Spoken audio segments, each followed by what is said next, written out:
We're here with Nigel Pearson at the home of MK Dons, as you can see, and the Marshall Arena, which has been the home to live darts, and we're very thankful for that. For you, it's been a dramatic change as well over this period of time. Sky have seen a real revolution, evolution, whatever you want to call it, and there's no Dave Clark now, who's sadly retired, a legend of the sport, and the match play saw no Rod Studd or Wayne Mardle. So it's been a change of personnel at the highest order, and you stepped into the presenting shoes as well in Dave's absence. So you described in your Darts World column that it was the hardest thing you'd had to do in your career. So is that genuinely true? Without a doubt. I mean, what Dave Clark achieved as a presenter with the darts over nearly 20 years was phenomenal. He'll always go down as a legendary broadcaster. He's a great guy as well, Dave, and everything he's achieved, even before his diagnosis in 2011, I had massive respect for him. I thought he was brilliant on Sky Sports News, brilliant boxing presenter, and he's had a great career. He should feel very proud of what he's done. I was originally asked about my availability to do some presenting here at Milton Keynes, probably a couple of weeks before then. And then I got confirmation that, are you available every day? I said, well, yeah, of course I am, of course I am. But I had no idea that Dave was actually going to make that announcement. And then when the announcement came, it was just so emotional. The outpouring of love for Dave was remarkable. And although I've done a lot of presenting in my career down the years, including some Sky Sports Darts presenting at Blackpool and Wolverhampton, this added an extra dimension. And suddenly my wife said to me, so who's the guy that's got to step into Dave's shoes at Milton Keynes now then? I said, oh, thank you very much, dear. So I was more nervous than I had been really since I first started on the radio 30 years ago. So it was daunting, but we got through it. I thank everybody for the positive comments, which was nice. But it's impossible to replace Dave Clark. It was impossible to replace Sir Alex at Manchester United. Brian Clough at Nottingham Forest. Impossible. And I was never ever going to put myself forward as Dave Clark's replacement. It's not the case. I'm here to help. I'm here to be part of the team, a brilliant team. And I hope that continues for quite some time yet. Yeah, and obviously at the same time, to not have Wayne or Rod at the time, it meant a huge change in personnel. Obviously that's temporary, but we've had variety is terrific in television. It's a powerful tool to have, and to have the likes of Devon Peterson, Laura Turner, Mark Webster, John Park, yourself, all presenting has been, I think everyone's found it a refreshing change, and people don't like change necessarily. We had a lot of nice comments at the World Match Play, but all that was very, very, very nice. But I couldn't really take it in as genuinely as I perhaps should have done, because Rod Studd's my mate. Wayne Mardle's my mate. And it's great that Wayne's back for the Premier League, of course. But Wayne was shielding at home with his poorly mum and father. And we'd been speaking, Wayne and I, we'd been speaking regularly about how it's going to work, where do you think we'll be positioned, blah, blah, blah. And then I got a phone call on the Tuesday or the Wednesday before the match play saying Wayne Mardle, he's unavailable now because of this issue.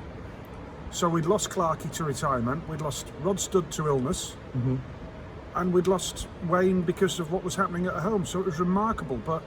So it almost felt like, with the greatest of respect to the team that did the match play, it almost felt like we were the reserve team stepping in for the top players, if you like. And that's with the greatest of respect to Pikey. Stuart Pike was brilliant in commentary all week long. His knowledge of darts is fantastic. Great guy, the man with the mic. And it was great to work with Party again. Webby, Laura, Devon. We had a great time. But I can't help still but feel sadness about the fact that sadly Wayne has gone through bereavement. Rod's battling back from a serious stroke. He's having regular rehab. We all continue to wish Rod all the very best. He's a mate. Got a lot in common, a lot of sporting interests in common. Similar age, and he's a great guy. So it's tinged with sadness. Clarkey made his decision, which had to come one day. The timing of Clarkey's announcement, I felt like texting him and saying, you could have left it until afterwards, Clarkey. Absolutely. But we're back here again, and for someone who's at the very top of all sporting interests across in broadcasting as well, and you've experienced this in different sports of what's been going on because of the virus crisis, as it were. It's hard to underestimate what the PDC have achieved, and the fact that we're here and we're getting live sport on again, and when you actually sample it here, it's military precision, it's done properly, and they're getting it on. Huge kudos to the PDC, Barry, Matt Porter, all the team that have brought live darts back, big time live darts back with the World Match Play. I know they had the summer series here, and then of course the match play came along. We're back on Sky Sports, the Premier League now as well.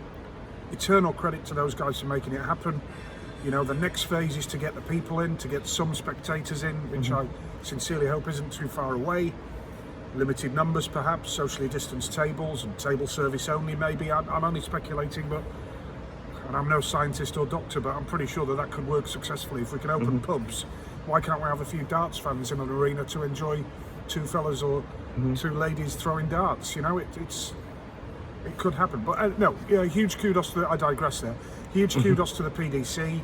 I think they've done a fantastic job. Obviously, well done to all the football guys for getting to the end of last season in the Premier League and the Championship. I do feel for the lower leagues, League 1, League 2, that the leagues were finished and clubs were relegated when perhaps they shouldn't be. But again, I'm digressing and I'm going off on a tangent. But it's a valid point. I mean, this whereas so much is struggling and people are having to cut through or try to cut through red tape, the PDC are here and they are doing it, and they're getting a lot of bumps in the road as well when they're trying to let the sport come back again, and so people have got to understand that it's not easy either at all. I don't know what it's like to watch from home, but the feedback I've had from home is that it's almost like normal to watch on the TV screen at home. A lot of that is down to the players. I feel for the players that are feeling uncomfortable, that perhaps don't like it as much without a crowd. I can understand that. There's players that feed off crowds, isn't there? I mean, look at Gezi Price. You know, I think one of the reasons he's won back-to-back Grand Slams is because of his interaction with the crowd and the way they spur him on. So I feel for players that are perhaps not totally at ease with behind closed doors environment for the majors. Although of course behind closed doors is a common theme in Wigan and Barnsley and Players Championships, but it is different. You know, you're live on TV and in a major tournament, so it's not easy for them. But huge well done to everybody that has taken it on board and adopted a positive approach and has really made it happen. And it's such a massive boost, even for me, to be at darts events in this day and age. We've lost an entire season of one of my other passions, British Speedway. We've lost an entire season. All right, the World Championships coming back, which is great, but we've lost an entire season of domestic stuff. So to get the darts back has been phenomenal. And for all of the different idiosyncrasies of being behind closed doors, and you talk about Gerwin finding it difficult, Nathan Aspinall said the same, and there's been a few players that said it. At the same time, we've seen the standard of darts this week. When you look at the very first game back, Anderson versus Smith was absolutely unbelievable. 108 average for Gary. At one stage, I think it was 113 Gary and 108 Michael. It just goes to show that they can turn it on, and it doesn't detract from the actual sport itself. I think Gary and Michael feed off each other as well when they're playing. They're the type of players that you know, proper ding-dong. Yeah. Proper rat-a-tat-tat, as the late great Eric used to say. Rat-a-tat-tat dolls. And that's what it's like with those two guys. But that was phenomenal. MVG hitting a thrilling 7-leg scoreline to beat Rob. Yeah. You know, phenomenal darts. So yeah, the players can do it, but there are some that clearly it doesn't suit. But the most important thing for me is we're back here, we're playing live darts, and on Sky Sports. Long may it continue, and I just think it's been such a huge boost for everybody. I mean, if I was stuck anymore in the house with my two kids, I don't know what would have happened. Well, on that note, we're going to send you back home with your kids. Steady on. Okay, thanks for your time, Nigel. Cheers, Phil. Cheers, bye.